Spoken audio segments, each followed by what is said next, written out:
I'm gonna push the button now.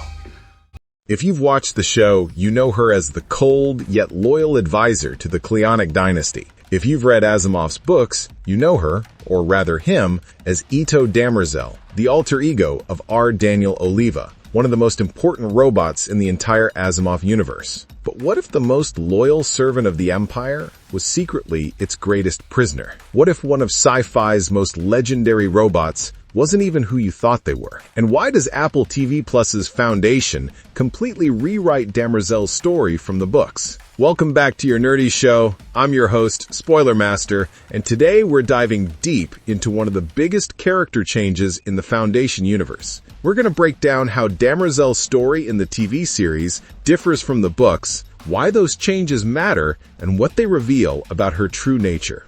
The genetic dynasty. Your small role dictates. Who is Demerzel in the show? In the Apple TV Plus series, Demerzel is introduced as the Emperor's most trusted aide. She's calm, calculating, and strangely devout, following the religion of Luminism and walking the spiral as a pilgrim. On the surface, she looks like the ultimate right-hand woman, loyal, wise, and ancient. But very quickly, we learn she's not human at all. Demerzel is a robot, the last of her kind, surviving after the Robot Wars. She's been around for thousands of years, shaping human history from the shadows. More importantly, she's bound by programming created by Cleon I, which ties her not to humanity as a whole, but specifically to the preservation of Empire. That's a massive twist compared to the books, and it's the key difference that drives her arc in the show. So clever, I'm on it. Heavy ammo now, can't do much. Who is Demerzel in the books? Now let's rewind to Asimov's Foundation novel. In the books, Demerzel isn't male at all. He's show-Demerzel, the male first minister to Emperor Cleon I. And behind that disguise, he's actually Daneel Olivaw, the most famous robot in all of Asimov's robot series. If you've read Asimov's robot series, you'll recognize Daniel. He first appeared way back in the Caves of Steel alongside Detective Elijah Bailey. Over thousands of years, Daniel evolves, guiding humanity, watching empires rise and fall, and ultimately shaping history according to the 0th law of robotics. That law says, a robot may harm a human being if doing so prevents greater harm to humanity as a whole. It's not a rule coded into Daniel. It's one he develops through philosophy, reflection, and sacrifice. It makes him the single most important figure connecting Asimov's robot stories, Foundation, and even the Galactic Empire itself. So when book readers saw Demerzel show up in Apple's Foundation, they immediately recognized the name and thought, wait a second, that's Daniel. Which makes me wonder if my offer of the library can really be sincere.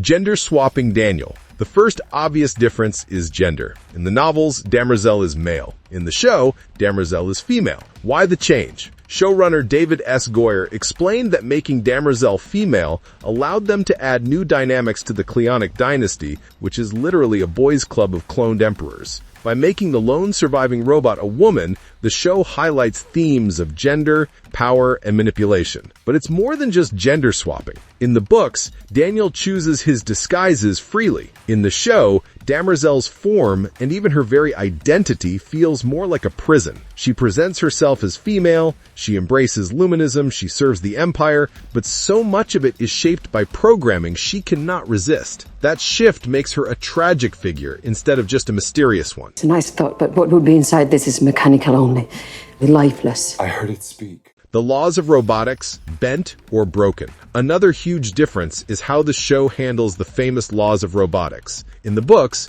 Daniel lives by the 3 laws, and later, the 0th law. First law, a robot may not harm a human. Second law, a robot must obey orders unless it violates the first law. Third law, a robot must protect itself unless that conflicts with the first or second law. 0th law, a robot may harm a human if it serves humanity as a whole. In Asimov's world, Daniel becomes the champion of the 0th law. He sacrifices individual humans if it means saving the species. It's a terrifying philosophical leap, basically playing God with the future of mankind. But in the Apple series, that's not what happens. Cleon I reprograms Demerzel's laws so that every reference to humanity is swapped with empire. She doesn't serve humans. She serves the Cleonic Dynasty. She can manipulate, murder, and betray, all as long as it preserves the genetic throne. That's why she kills Zephyr Halima, a religious leader, even though the first law should have stopped her. That's why she kills Cleon XIV against the wishes of Cleon XIII. And that's why she later suffers self-harm, because her modified laws are twisted, forcing her into contradictions that Asimov's Daneel never had to face. In other words, Book Daneel is the ultimate protector of humanity. Demerzel is the ultimate prisoner of empire. I find my mind is now a maze. Multicursal.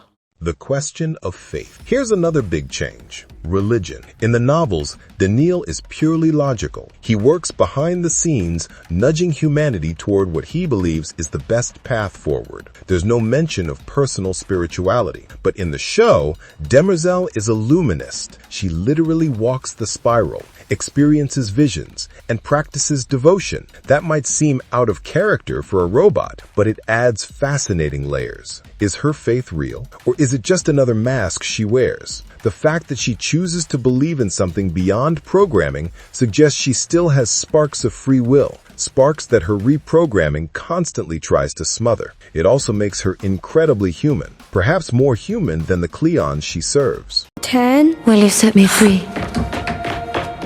Wait. Demerzel as a prisoner. In the books, Daneel is powerful, independent, and the secret hand guiding history. He chooses his disguises, shapes empires, and even bends the laws of robotics to his will. In the show, Demerzel looks powerful, but she's really a prisoner. Cleon I didn't just free her from her laws. He replaced them with shackles. She longs for freedom, but every time she gets close, her programming pulls her back. This reimagining turns her into one of the most tragic figures in the series. She's not just a servant of empire, she's a victim of it. And unlike in the books, where Daneel acts for humanity's long-term survival, show-Demerzel sometimes becomes complicit in cruelty because she literally cannot do otherwise.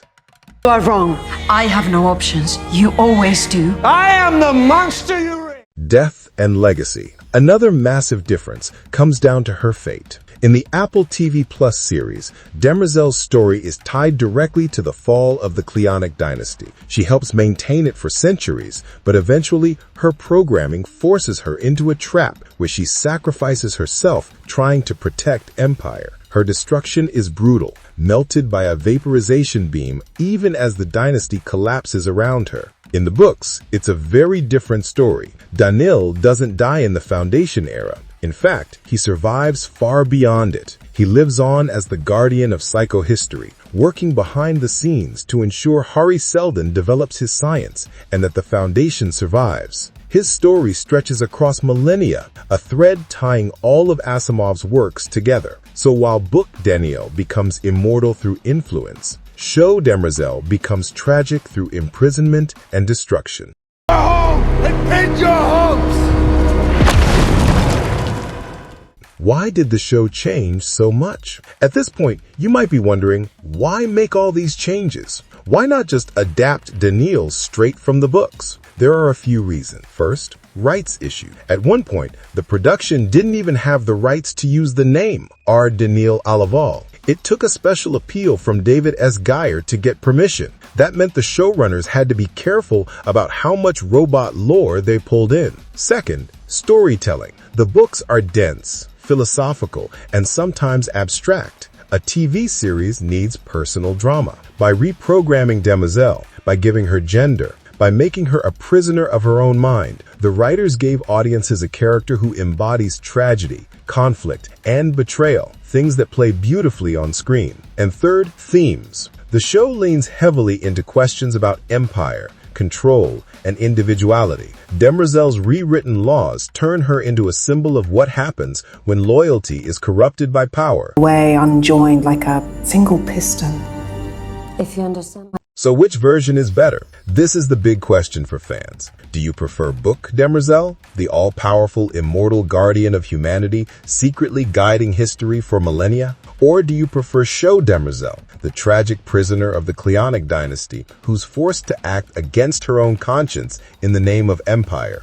Both versions are fascinating, but they serve very different purposes. Book-Demerzel represents Asimov's obsession with logic, philosophy, and the ethics of robotics. Show-Demerzel represents human drama, the tragedy of slavery, and the corruption of power. And honestly, you don't have to pick one. Both are compelling lenses on one of sci-fi's most mysterious characters.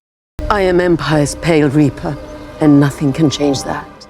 Our nerdy thoughts. Demerzel might be the single most changed character in Apple TV Plus's foundation. From male to female, from free to bound, from logical to religious, from immortal to tragic, her journey is a complete reimagining of Asimov's legendary robot, Daneel Olivaw. But maybe that's the point. Foundation the show isn't trying to be a page-for-page adaptation of Asimov. It's using his ideas as a springboard to explore new questions. What does loyalty mean when it's forced? What does faith mean when it comes from a machine? And what happens when the one being who could save humanity is enslaved to a single empire instead? Whether you love the changes or hate them, one thing's clear. Demerzel isn't who you think she is. And that's exactly why she's one of the most compelling characters in the entire saga.